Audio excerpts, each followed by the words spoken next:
Bonsoir et merci de nous ouvrir vos portes pour passer un temps de louange et d'étude de la Bible ensemble. On s'installe confortablement. Bon sabbat chez vous, saison 6 commence maintenant.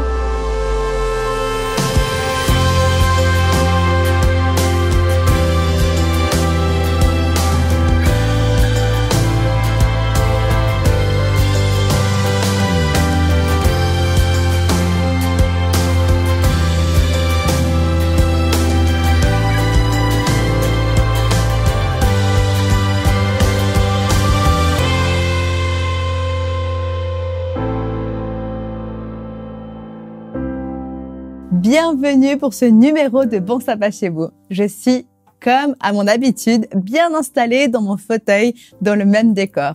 Et j'espère que vous vous trouvez dans un endroit aussi douillet et chaleureux et que vous allez bien. Si ce n'est pas le cas, croyez-moi, la présence de Dieu a ce pouvoir surnaturel de réchauffer les cœurs et l'ambiance. Alors, invitez-le à passer ce moment avec vous à travers ces quelques chants. On se retrouve juste après.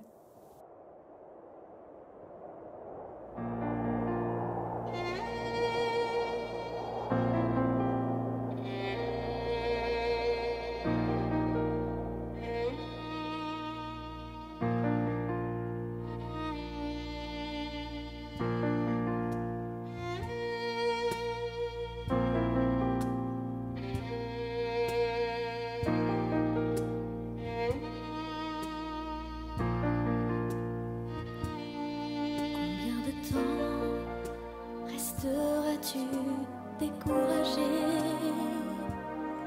Relève les yeux au-delà des difficultés.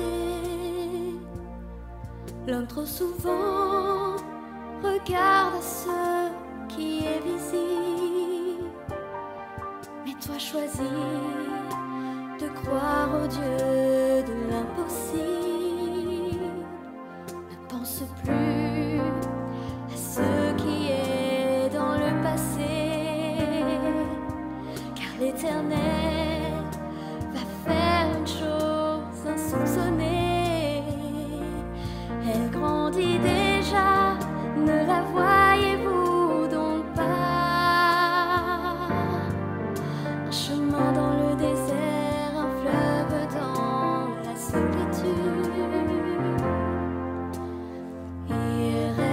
Encore des bénédictions pour toi.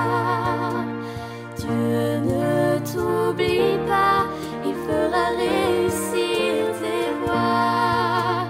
Tous tes besoins, il promet de les combler. Persévère encore et confie-lui tous tes projets. Alors persévère encore et confie-lui tous tes projets.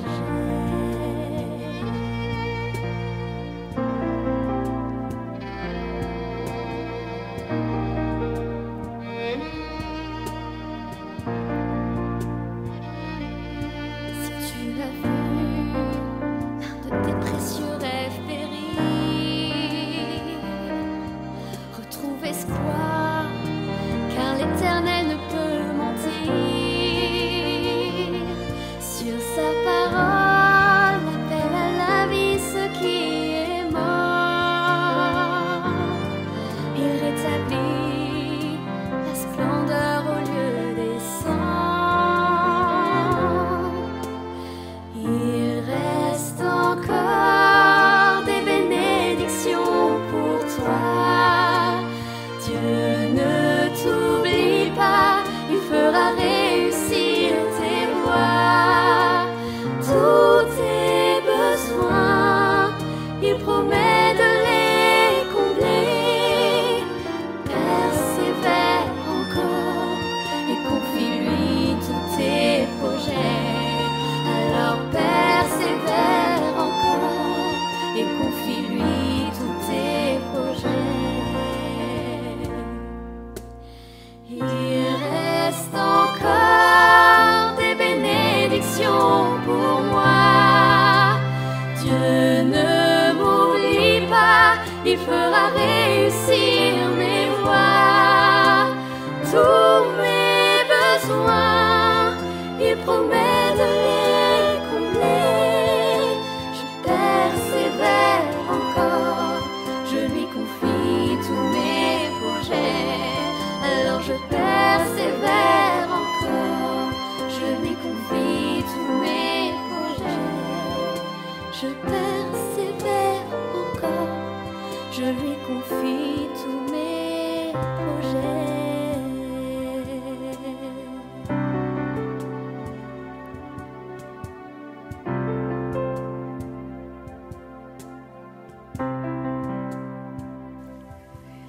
Chaque vendredi soir, l'émission Bon Sabbat chez vous offre 30 minutes de louange et de méditation pour commencer le sabbat, le jour que Dieu a spécialement mis à part pour être avec lui.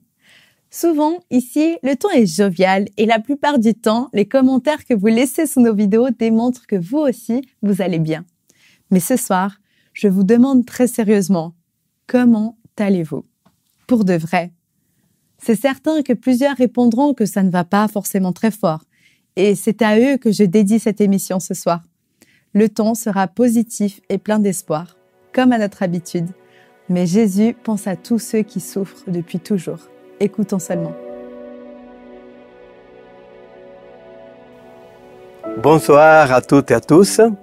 Pour moi, je suis vraiment très content de vous retrouver à nouveau pour ces moments de partage, pour commencer ces sabbats ensemble autour de la parole de Dieu, autour des encouragements de cette parole qui sont très importants pour notre vie, n'est-ce pas? Nous avons tous des luttes, de combats, de difficultés, de joie aussi. Et les sabbats qui a été institué par le Seigneur lors de la création est vraiment une bénédiction. Aujourd'hui, nous allons continuer notre série sur Jésus dans l'Ancien Testament. Et nous allons regarder un texte qui a été écrit autour des 520 avant Jésus-Christ.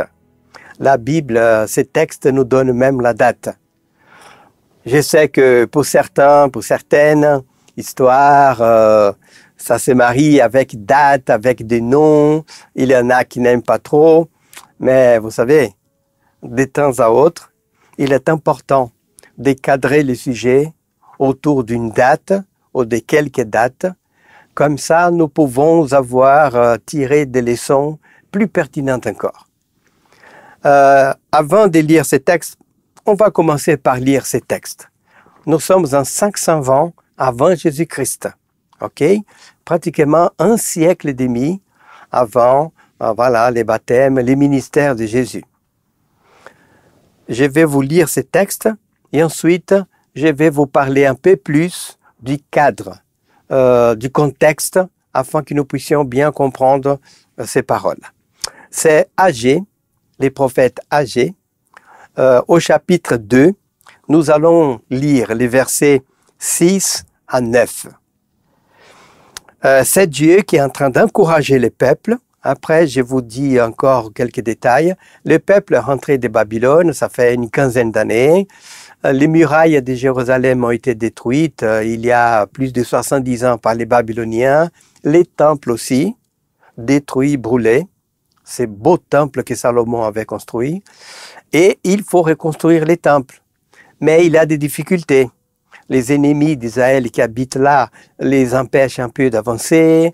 Ça coûte un peu cher, il faut que chacun contribue, mais les gens sont plus préoccupés à reconstruire leur propre maison que la maison de Dieu. Voilà, et la reconstruction traîne un peu.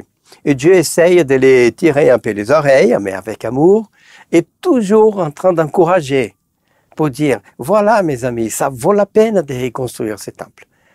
Et Dieu va nous dire ici que le temple qu'ils vont reconstruire aura une gloire beaucoup plus importante que le temple à l'époque de Salomon.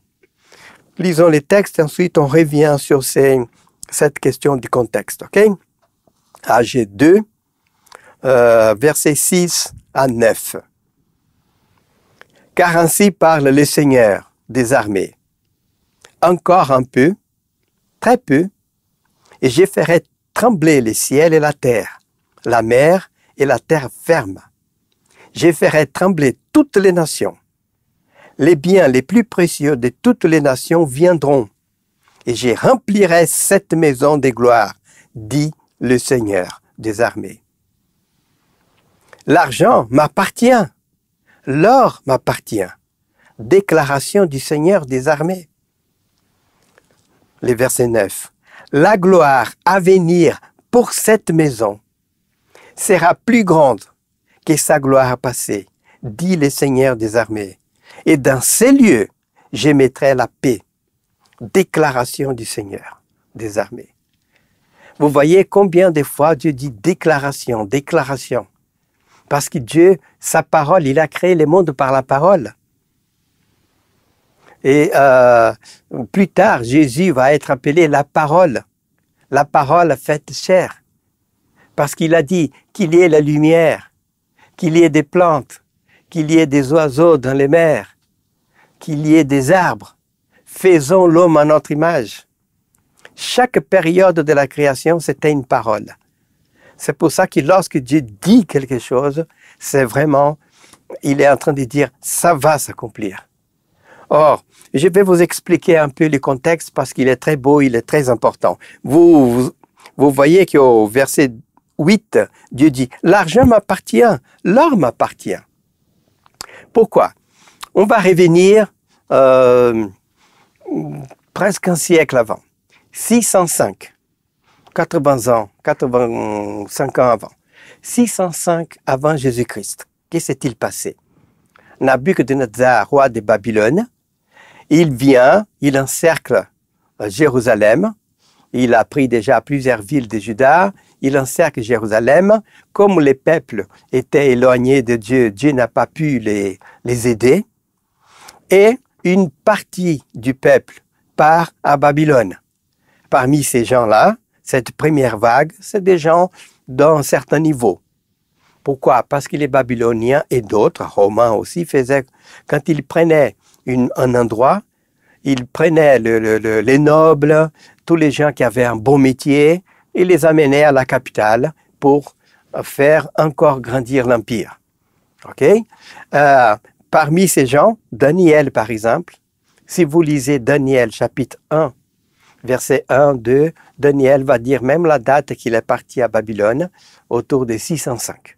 Ok? Les rois laissent en Juda un roi sous son gouvernement.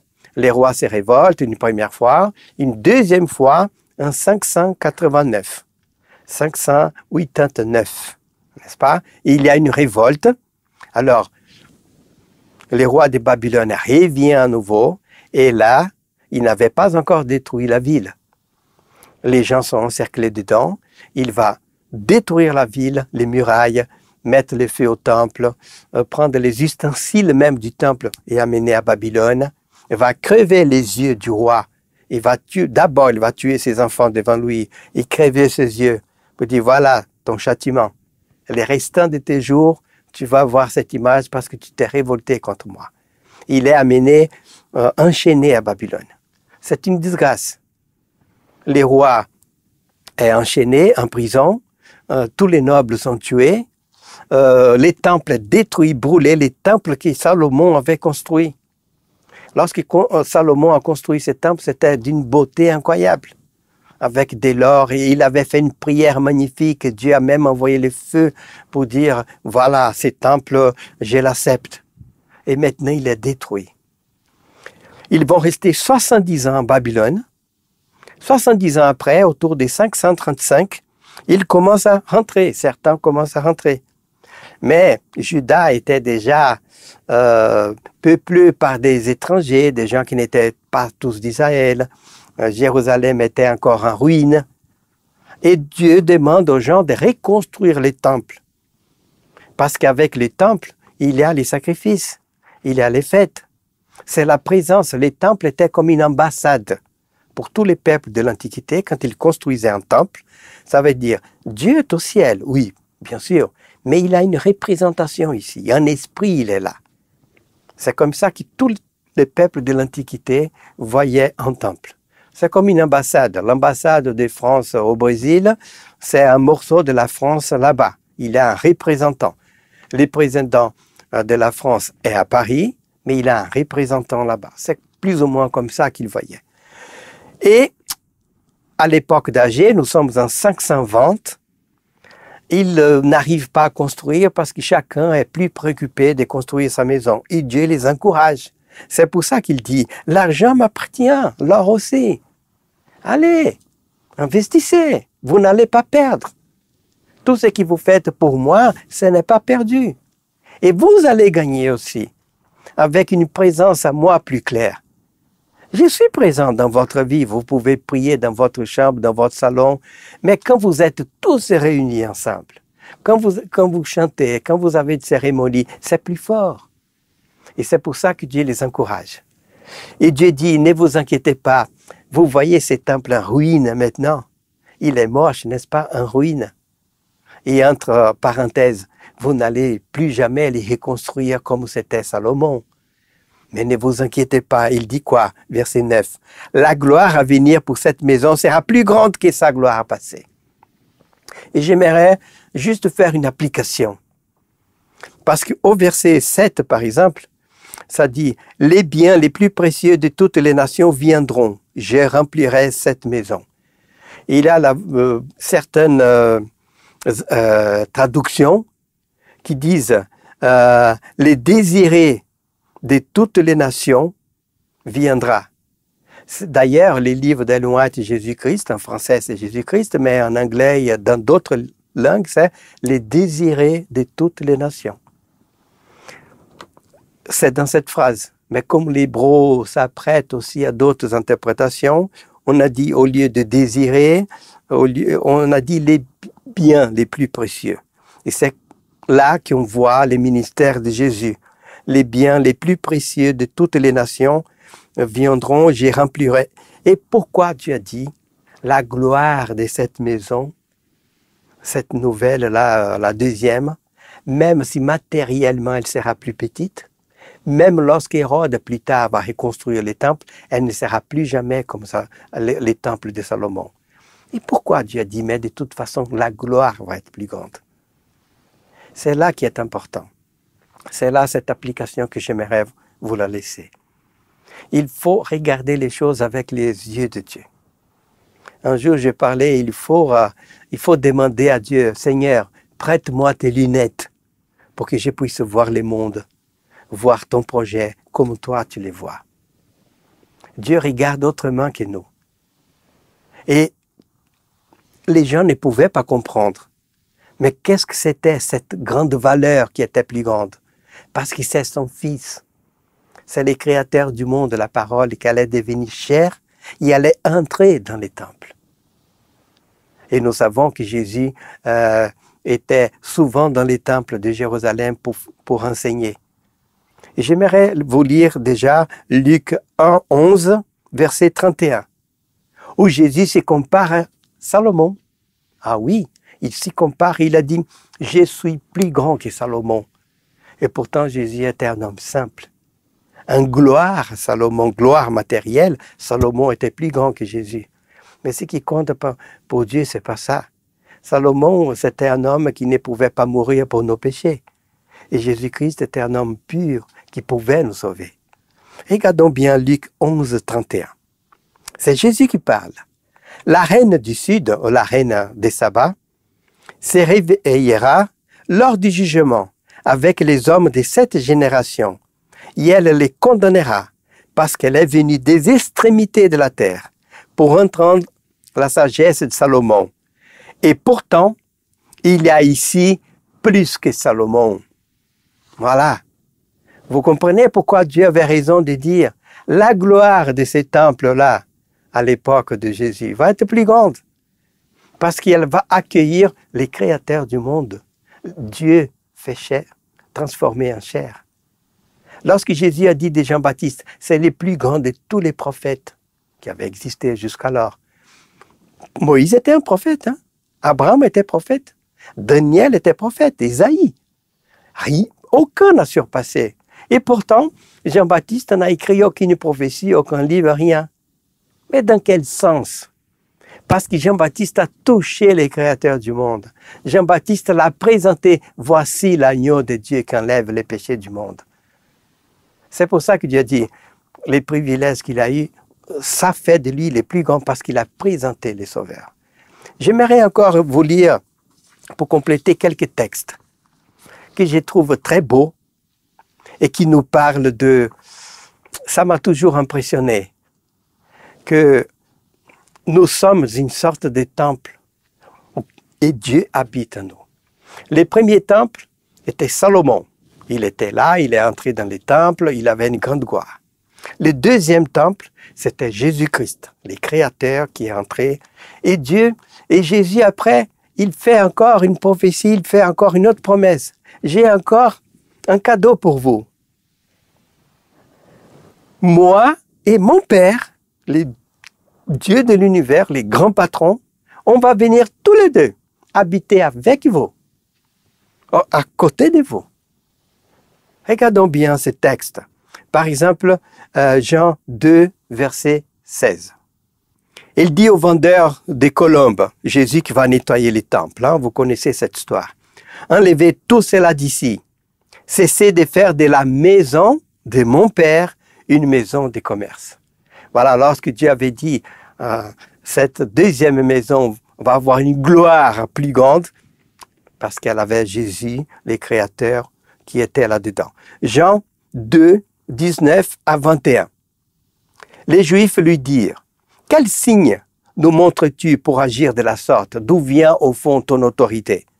Jésus leur répondit, « Détruisez ces sanctuaires, et en 3 jours je les relèverai. » Les Juifs dirent, « Il a fallu 46 ans pour construire ces sanctuaires, et en 3 jours tu les relèveras. » Et regardons les commentaires de Jean. Mais les sanctuaires dont il parlait, lui, c'était son corps.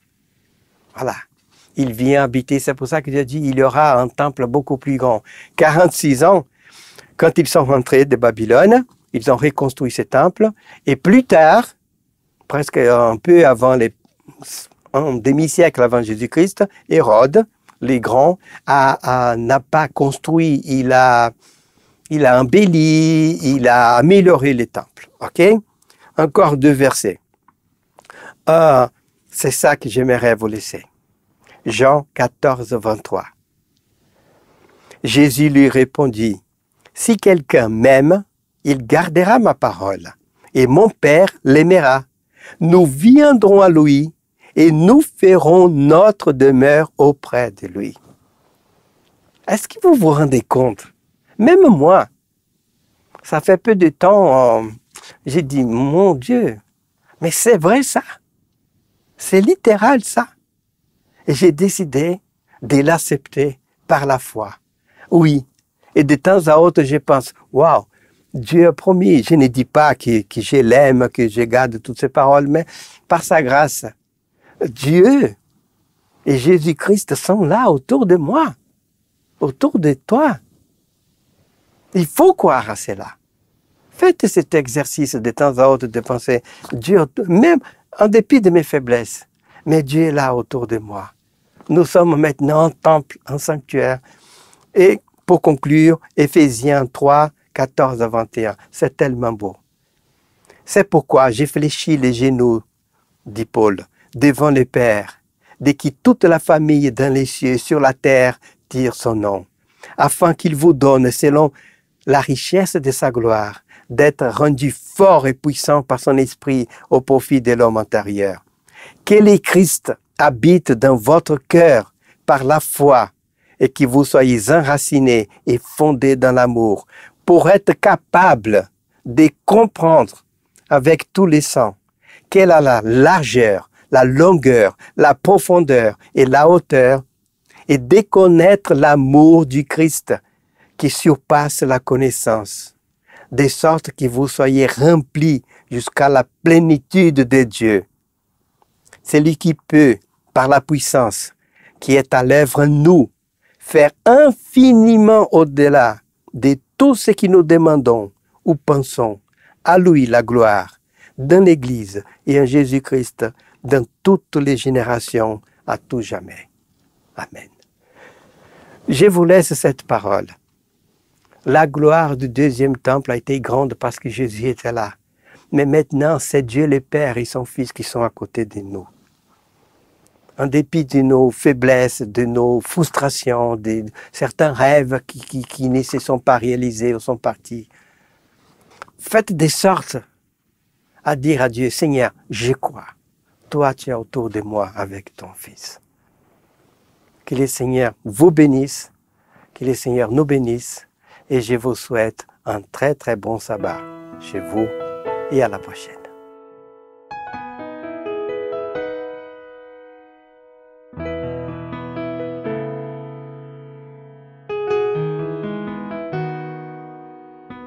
Sonde-moi, oh Dieu,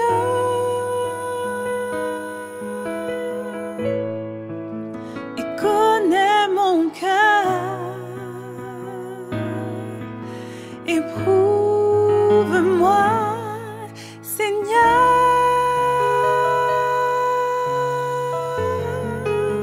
et connais mes pensées.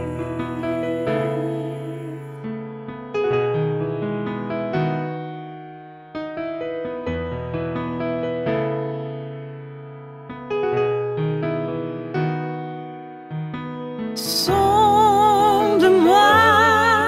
oh Dieu,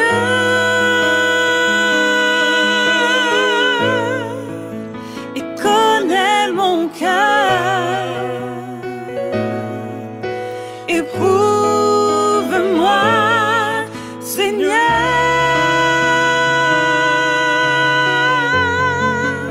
et connais mes pensées.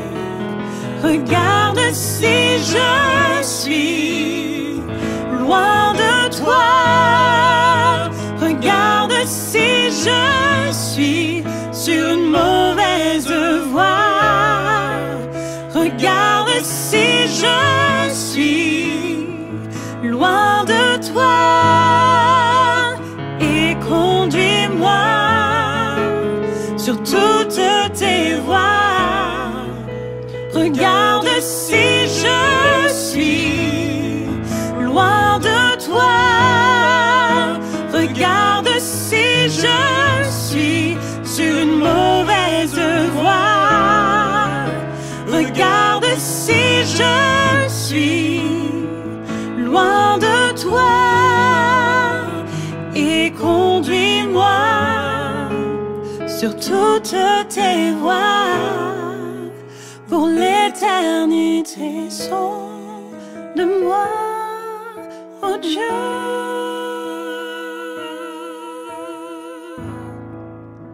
et connais mon cœur. Éprouve-moi, Seigneur,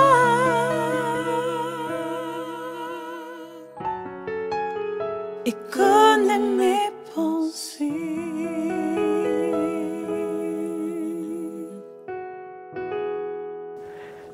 Je vous invite à la prière. Merci notre Dieu de nous avoir permis de connaître ces paroles merveilleuses qui sont arrivées jusqu'à nous. Merci pour tout ce travail de ces hommes, de ces prophètes et de tous ces scribes qui ont transmis cette parole depuis Seigneur Moïse jusqu'à nous. Ça fait 3500 ans que ta parole est arrivée jusqu'à nous. Et par ton esprit, Seigneur, nous pouvons être encore nourris par elle. Merci pour cette belle promesse que les gens de l'époque d'Agé, en 520, en 5 siècles et demi, avant que ton Fils vienne au monde, ils ne pouvaient même pas l'imaginer. Mais il est venu. Et nous avons ce privilège de cette connaissance. Merci pour cette promesse que toi et Jésus-Christ, vous êtes à côté de nous et que vous voulez faire une demeure à côté de nous. Seigneur, je te demande humblement de bénir d'une manière toute spéciale toutes les personnes qui nous écoutent, surtout celles qui ont des problèmes plus graves en ces moments, Seigneur, des tristesses, des frustrations. Seigneur, par ta grâce, que ces sabbats soient véritablement un sabbat de repos et béni. Et que ces personnes, en dépit de toutes ces difficultés, et quand on est plongé dans la difficulté et la tristesse, c'est même difficile d'avoir la foi. Mais qu'elle puisse, Seigneur, dire, Seigneur, j'ai confiance que toi, tu es à côté de moi. Je te demande ces grâces et je te remercie, Seigneur, au nom de ton Fils Jésus-Christ. Amen.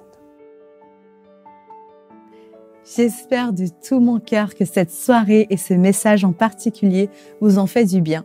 Si vous pensez que cette vidéo pourrait faire du bien à quelqu'un d'autre, partagez-la en cliquant sur la petite flèche en dessous de la vidéo.